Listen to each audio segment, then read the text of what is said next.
तो हेलो मित्रों नमस्कार। तो આપણે વિડિયો લઈને આવી ગયા છીએ। તો આપણે વિડિયો વિશે વાત કરવાના છે। તો હાલ સોશિયલ મીડિયા પર ઘણી બધી ક્લિપો અને વિડિયો વાયરલ થઈ રહ્યા છે। તો આપણે એના વિશે ચર્ચા કરવા જઈ રહ્યા છીએ। પણ એ પહેલા તમે નવા હોય તો અમારી ચેનલ સબસ્ક્રાઇબર કરી લેજો, તેથી કરી આવનારા વિડિયો તમારા માટે લાવતો છું દોસ્તો। તો દોસ્તો તમે સત્તાધાર તો ગયા હશો દોસ્તો। સત્તાધારની અંદર એમ કહેવાય છે કે અત્યારે મોટો ખુલાસો થઈ ગયો છે। તો આપણે એના વિશે ચર્ચા કરવા જઈ રહ્યા છીએ દોસ્તો। તો વિજય ભગતના ભાઈએ મોટો કર્યો ખુલાસો દોસ્તો। તો દોસ્તો તમને ખબર જ હશે કે સૌરાષ્ટ્રની અંદર આપા ગીગાનું ધામ આવેલું છે સત્તાધાર દોસ્તો। હાલ અત્યારે સોશિયલ મીડિયા પર ઘણી બધી ક્લિપો અને વિડિયો વાયરલ થઈ રહ્યા છે દોસ્તો।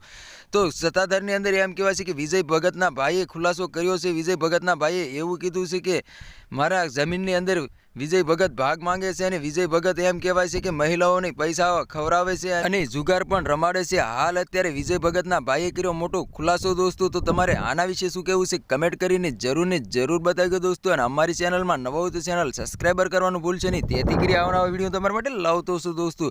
તો દોસ્તો તમે સત્તાધારની અંદર તો તમે ગયા હશો દોસ્તો। એમ કહેવાય છે કે લાખો ભાવિક ભક્તો દર્શન કરવા માટે પણ આવતા હોય છે, પોતાની માનતા પણ કરવા આવતા હોય છે દોસ્તો। ત્યારે હાલ અત્યારે વિજય ભગતના ભાઈએ કર્યો ખુલાસો દોસ્તો। વિજય ભગતના ભાઈએ એવું કીધું હતું કે મારી જમીનની અંદર વિજય ભગત ભાગ માંગતા હતા અને મહિલાઓને એમ કહેવાય છે કે પૈસા પણ ખવડાવતા હતા અને જુગાર પણ રમાડતા હતા। હાલ અત્યારે સોશિયલ મીડિયા પર ખૂબ જ વિવાદ વધી રહ્યો છે દોસ્તો। તો તમારે આના વિશે શું કહેવું છે કમેન્ટ કરીને જરૂર બતાવજો દોસ્તો। અને અમારી ચેનલમાં નવો હોય તો ચેનલ સબસ્ક્રાઇબર કરવાનું ભૂલશો નહીં, તેથી કરી આવનારો વિડીયો તમારા માટે લાવતો છું દોસ્તો। તો આ તો આજનો વિડીયો ગેમ લાઈક શેર જરૂર કરી ફરી વાર બીજા વિડીયો મળે, તબ તક કે लिए जय हिंद जय भारत। મળે એકવાર બીજા વિડીયો, તબ તક કે लिए बाय बाय।